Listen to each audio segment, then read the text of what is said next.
Okay, so back to Crater Lake. We are on chapter 20, is the new Chets. So, with Chet back in the group, our confidence is rising. It seems like his alien transformation hadn't gone far enough to cause any permanent damage. He coughed up the other pincer, and where his skin was peeling, I can now see a pinkish-brown human skin underneath. We're making our way back to my room to collect the rest of the moss, which we need for the next stage of our plan. Chet says for the 20th time. I don't think it works anymore, Chet, Cat says, which is a good thing, right? I don't know. I didn't like the pincers, but the balls of venom were kind of cool. Imagine if I could do them still. Send anyone to sleep, whenever I wanted. The spitballs were gross, man, Max says. I can't believe you want them back. Yeah, the Chets we knew would be disgusted, I say, looking across at my best friend, who has a new air of something about him. Turning into an alien changes you, literally and emotionally, he says. We all laugh. It's good to have him back. I'm sorry for the things I said to you, Lance, he says. You're my best friend, and you've always had my back. Deep breaths. I can explain why I trapped Trent in the toilet, and why I didn't tell you about it, I say. I know you did it for good reason, Chet says. You don't need to explain. Let's talk about it once we're out of this flipping crater. Oh my gosh. Chet said and almost swear. Cat gasps. You really have changed. Welcome to the new me. Chet smiles and starts trying to walk with what I think is supposed to be some gangster swagger. Chet, I say, you're a straight savage. All is quiet in the dorm room. We tiptoe down the steps to my room and quietly open the door, expecting to find Trent asleep with the CPAP on again. But he's not there. That's weird, says Kat. I would have thought Trent would be too scared to go out on his own. I wonder if he got caught. Matt walks over to the bed and checks underneath it, just in case. There's no sign of a struggle, I say. And if the bug eyes knew he was here, they'd be waiting for us too, surely. So where is he then? Asks Chet. We look around the room, all of us blank. And then we realise something else is missing too. Guys, the bag of moss, I say. It's not here. The CPAP is missing too, Mac says. Mac and Kat start opening the drawers and checking under the duvet, but I know where it's gone. Trent's taken them, I say. He's taken them and gone for the gate to try and escape. He's saving himself, Kat gasps.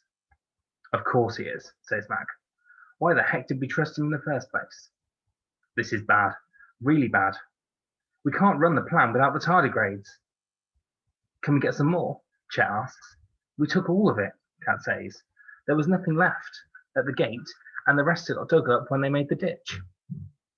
The ditch runs all the way around the crater, Chet says, except for the by the road, and a noise from outside the door makes us jump. The door handle turns. Someone's coming into the room. I look. There's nowhere to hide, nowhere to escape, no weapons to hand. Brace yourselves, guys, I whisper. We'll need to bundle in on this one. Together. 1, the door starts to open. 2, I see a hand and a shoe. 3, I yell, and we all jump onto the person coming in. Get off me! It's me! A familiar voice shrieks out. Aid! Kat says, and her death grip headlock becomes a tight hug. You made it! I knew you would make it, Max said. Max says, grinning like a madman. I'm so happy I can't say anything. She's dirty, has a few scratches and scrapes, and a torn t-shirt sleeve, but she's okay. She was right. She was more than capable. I should have trusted her from the start. Good to see you, Chet, says Adrian. Good to see you too, and Chet hugs her. So, where are we with this plan, she asks, once we've all calmed down a bit. Oh, sorry, yeah. So where are we with this plan, she asks, once we've all calmed down a bit. It was going great, I say, as you can see from Chet's lack of creepy pincers and alien eyes. However, Trent did a runner with the Tardimos, Max says. What a swine, Aid says. Not that I'm shocked. I always thought you liked Trent, Chet says, looking a bit confused. In spite of how really, really bad the situation is, we all start to laugh. What? Says Chet. I'll tell you later, Aid says, taking off her backpack. But first, you might want to take a look at what I've got in here. She unzips her bag. It's crammed full of slimy green moss. How? Kat says. I went to the river to try and lose the bug eyes, says Aid, and there was lots of it there. I thought I might as well grab some. Legend, I say. We're back in business. It's 6:30 p.m. when we slink through the centre, back to our old friend, the kitchen. Thanks to Chet's inside information, we know the bug eyes will be eating dinner at exactly 7 p.m. And we worked out for ourselves what they'll be eating. The kitchen is lined with shelves full of giant tubs and packets of different foods. We find the shelf we need and look at our options.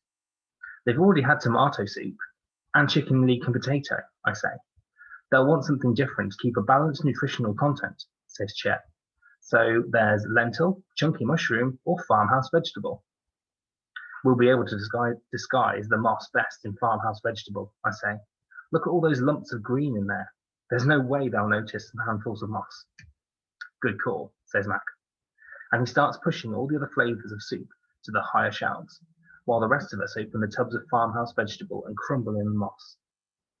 We give the soup a good stir, put the lids back on, and by the time we're finished, you can't tell that the soup has been tampered with at all. We place the moss soup right at the front of the shelf that's easiest to access. How are we going to make sure that they eat it? Kat says. Leave it with me. Chet pulls his Crater Lake sunglasses out of his pocket. The rest of you should hide. They'll be here any minute. Aid, Kat, Mac and I take refuge in our trusty safe house, aka the fridge, leaving Chet to work his undercover magic. Are you sure Chet is up to this? Mac whispers. He can do it, I say. Oh, look, it's Mr. Tompkins, Kat says, as the kitchen door opens and two bug-eye workers walk in. The four of us peek very carefully through the tiny opening we've left so that we can spy out the fridge. He's ruined that special t-shirt. He's going to be really upset about that when it's all over, says Adrian. Rest in peace, t-shirt, I say. It's the end of an era. Life will never be the same again. And there's Cahill, says Mac. Mr. Tompkins and Cahill, hanging out together making soup. At last, Chet says to them as he walks across the kitchen. I've been hunting excessively for all day. My body needs sustenance. Proper nourishment is vital for these soft bodies, Mr. Tompkins says. We will prepare the food with all due haste. Good, says Chet. I shall help you to prepare the nourishment. He picks up a tub of farmhouse vegetable off the shelf and passes it to Cahill. We're grateful for the assistance, Hunter, but you should be returning to your duties, shouldn't you? The human prey is still loose in the crater. We cannot allow them to hinder us. I am the hunter, and I will decide the best use of my time. Chet thumped his fist down on the counter in an aggressive way that I didn't even think Chet was capable of. Oh, of course, Hunter. As you wish, Mr. Tompkins says, as he starts pouring a mossy surprise into a huge pot on a cooker. When the nourishment is hot, serve it immediately, Chet says. I will perform one more circuit of the crater before I join the hive for my sustenance. He walks out of the kitchen. Mr. Tompkins and Cahill finish warming the soup. Then they carry it from the kitchen to the kitchen in the steaming pot.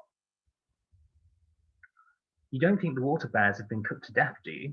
Kat says. They should be fine. Remember, they can survive extreme conditions, including really hot or cold. They're probably swimming around in that soup having a tardy party, Mac says. Did you see me? Chet says as he comes running in. How awesome was I? And that voice.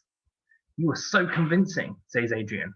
I've never heard you speak that way before. It was weird. You did great, Chet, I say. But it's going to be even harder to convince Hawk and Digger you're still a bug-eye. Are you sure you're ready for this? I'm ready, he says. Then let's prepare for the final stage, I say. It's all or nothing now. that is the end of chapter 20. We are now on chapter 21. This is the final kind of chapter. There's also like a mini chapter afterwards for about like 3 or 4 pages. So we are very close to the end, when we will find out whether they all survive the torment and torture that they've gone through at Crater Lake. I hope you join me for the final chapter. See you soon.